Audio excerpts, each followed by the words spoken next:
Selamat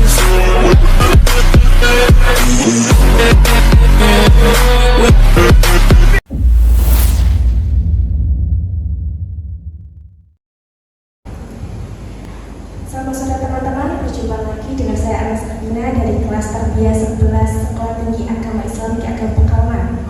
Pada sore hari ini kita sudah bersama dengan Pak Irfan selaku dosen STEKAM dan juga ketua PMB STEKAM. Kami akan berbincang tentang PMB di STEKAM. Bagaimana Pak kabarnya? Baik, ya. Dari T11 ya. ke-11. Jadi di sini kita akan bertanya Pak terkait PMB di STEKAM. Yang pertama itu bagaimana perencanaan STEKAM dalam melakukan pemasaran? Oke. Perencanaan PMB bukan PMB ya. PMB. PMB kan mungkin teman-teman mahasiswa ataupun halayak umum udah tahu kalau PMB itu penerimaan mahasiswa. Tapi di tahun ini sangat berbeda ya. Karena mungkin saya backgroundnya orang pemasaran, di S2 saya di manajemen bisnis, konsentrasinya di pemasaran. Dulu ya sekitar 8 tahun yang lalu saya belajar, dan ini saya terapkan kembali. Walaupun saya fokusnya di lini usaha yang lain, tapi ini untuk praktek saya mengembangkan apa dari kesuksesan STEKAM sendiri kan. Kalau PMB tahun kemarin kita berfokus di ada yang namanya kelas reguler. Nah, reguler yang pertama itu kita hanya fokus kelas siang sama sore, ya kan. Nah, untuk tahun ini itu ada sedikit perubahan. Pertama, ada kelas reguler pagi. Kelas reguler paginya jam 10. Nah, nanti reguler siangnya ada juga jam 2 siang. Itu paling penting. Biasanya kan kalau tetangga kampus sebelah kan biasanya mereka kelas pagi. Nah, kita STEKAM supaya nggak dibilang kelas karyawan. Itu yang pertama. Yang kedua, kita juga ada yang namanya program 50 beasiswa gratis kuliah 1 tahun. Yaitu gratis kuliah untuk kelas reguler pagi selama 1 tahun. Berarti mahasiswa non KIP dan mereka baru mau daftar, saya rekomendasikan untuk 50 daftar pertama. Kalau mbaknya ataupun teman-teman yang lain punya relasi supaya masuk si STEKAM mau.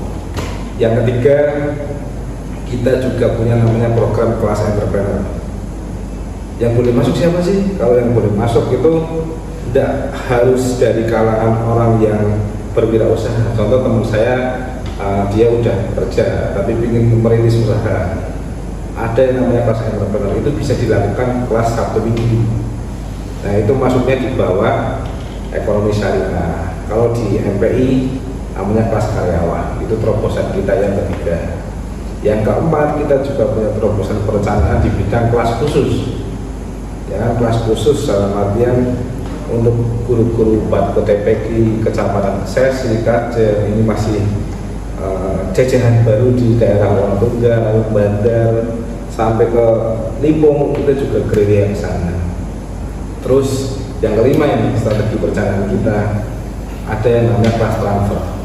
Contoh nih Mbak ya, dia males-malesan kuliah di UIN, ya kan, semester 4 medot gitu kan, nah, dia transfer ke STEKAM bisa, dari Unika kemana juga ke sini bisa. Itu program perencanaan kita. Pertanyaannya Mbak agak sulit sedikit Pak. Terkait kelas pagi berangkat jam 10 itu kira-kira nanti pulang jam berapa? Biasanya satu hari itu kan 3 sampai 4 mata kuliah ya. Berarti kalau jam 10 mulai, jam 4 bisa langsung selesai sih. Mudah-mudahan gitu normal, kalau nggak sampai maghrib.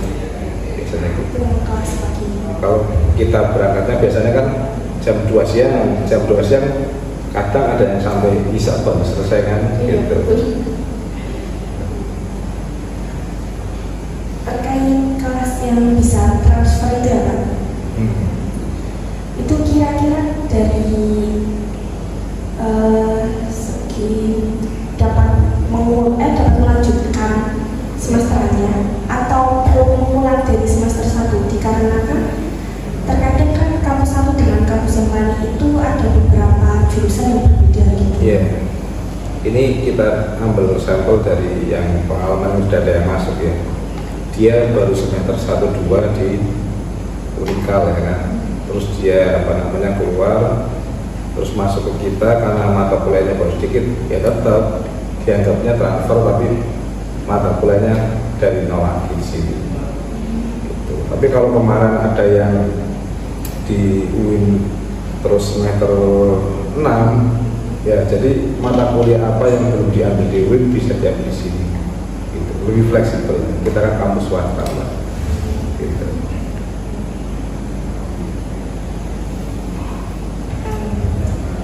Kemudian bagaimana Pak evaluasi pemasaran di Stakam? Evaluasi pemasaran dari segi Kan kalau semuanya kita akan melakukan pemasaran market kampus gitu ya, itu kan pasti nanti ada yang kendala atau apapun itu. Pastinya sebelum terjun ke lapang itu kan kita ada rapat koordinasi dulu. Nanti setelah dari terjun lapang nanti kita dievaluasi seperti itu. Karena kan waktu itu ini pengalaman pribadi Pak. Februari itu saya udah 2 kali dimintain untuk soskam, sosialisasi kampus karena saya di Batam itu kan ada Fakomi. Nah, di sana itu kan ada yang harus bawa brosur atau apa itu ya untuk pengenalan dari tahun kemarin sampai tahun ini, berarti Februari kemarin itu ternyata kan dari kampus kan belum muncul, akhirnya kan saya tidak bisa sosialisasi kampus gitu. Terus strategi pemasarannya sendiri di BNP kita ada 3 komponen. Jadi pertama kita dari dosen dulu yang sebagai panitia, kita kan melibatkan semua elemen dosen, pegawai dan TU. Semuanya panitia di sini dalam artian dia bergerak semua dari lini pemasaran.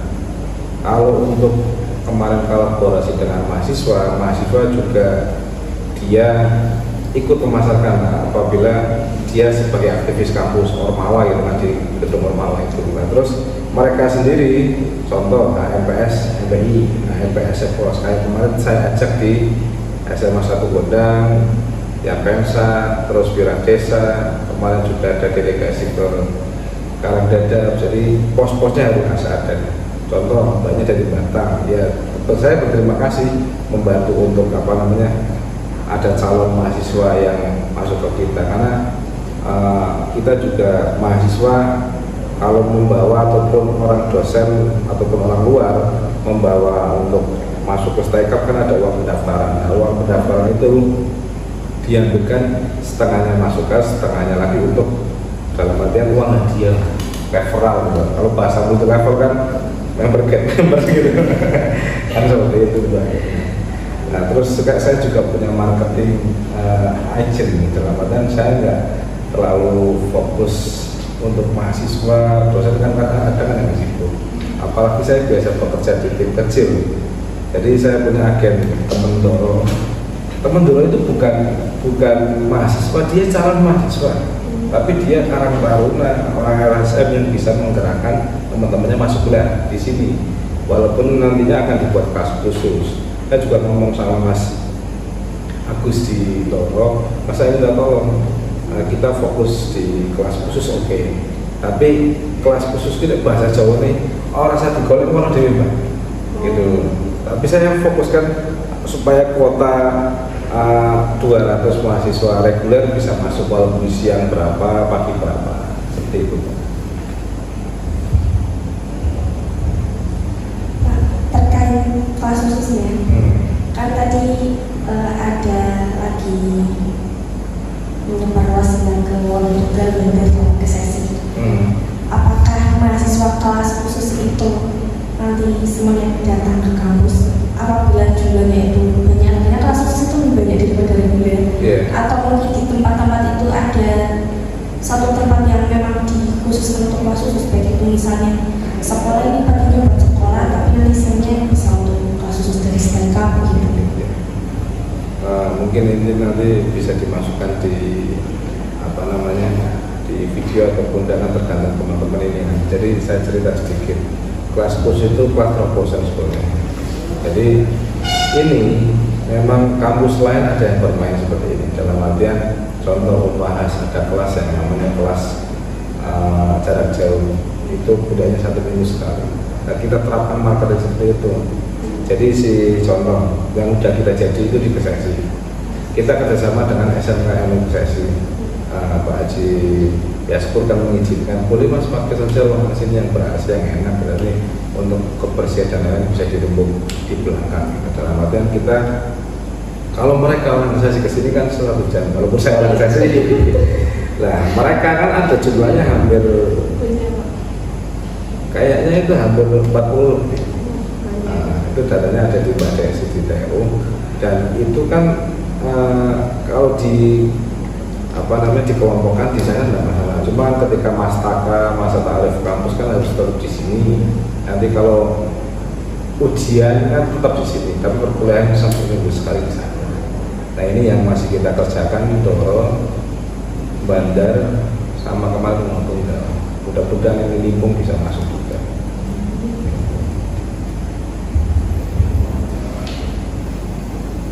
Apa sih Pak faktor pendukung dan penghambat dalam pelaksanaan pemasaran itu? Kita ada faktor pendukungnya, ada faktor penghambatnya gitu. Kalau faktor pendukungnya kita jaringan di LSM, terus komunitas, terus di PPNU, Pemuda Ansor kan juga lumayan banyak, kita diterima dari situ gitu kan. Terus juga ada ikatan kepala sekolah ya kan, dari teman-teman jaringan NU. Terus juga hambatannya ini kan PMB itu kan besar ya, tapi mungkin dari segi support sistemnya, kalau anggaran alhamdulillah udah disupport ya. Jadi support sistemnya kita harus punya lembaga. Contoh saya dulu kuliah di UNES ya, di UNES itu ada lembaga khusus untuk PMI. Kemarin saya juga habis studi banding di Unvahas ada lembaga khusus yang menaungi khusus PMI. Jadi emang itu lembaga. Jadi orang yang di situ juga orang circle kecil, tapi emang fokus di PMI. Ya. Kayak di sini kan ada LPMP, Rusia Akreditasi, nah itu orangnya ada. Terus di jurnalistik Pak Nur Rahman itu kan juga ada. Nah, ada mungkin insya Allah minta doanya aja supaya tahun ini bisa ada lembaga baru di Empang kan, ada ketua baru mesti ya, ketua baru PMP. Nah itu saya harapannya ada lembaga khusus yang menaungi PMP seperti itu.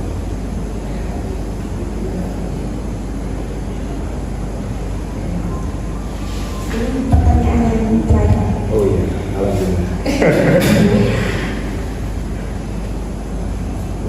Kapan sih Pak adanya evaluasi terkait PLN tersebut? Kan pastinya untuk penyebaran di pemasaran itu kan tadi ada orang-orang itu pasti sebelum kita terjun di lapangan kita perlu untuk komunikasi pelan-pelan dulu, koordinasi, nanti setelah dari sana ada evaluasi. Nah kan evaluasi itu bisa menjadi seperti bahan belajar untuk nanti tahun depan gitu. Itu kira-kira kapan Pak?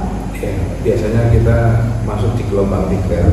Ini kita kan masuk di gelombang 2, gelombang 1, gelombang 2, ini masuk gelombang 2 untuk pendaftaran. Biasanya kita pasca gelombang 3. Gelombang 3 sendiri itu biasa di bulan di bulan September akhir.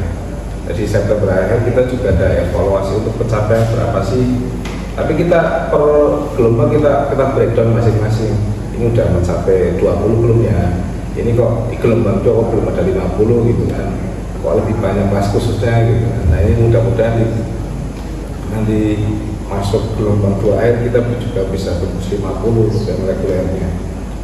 Jadi biasanya evaluasi tim dan pemasaran semua di September akhir. Dan saya juga ingin buat reward. Biasanya kita kan orang kan kita meniru orang untuk memotivasi dalam artian, oh ini Pak dosen ini atau bu guru ini membawa calon mahasiswa ada sekitar 10 atau 20. Nanti kita buat kayak photo session aja penghargaan gitu kan. Kan orang lebih merasa dihargai, effortnya dia kan ada gitu, seperti itu. Saya ucapkan terima kasih Pak atas perbincangan sore hari ini. Alhamdulillah semoga bermanfaat bagi kita semua ya teman-teman.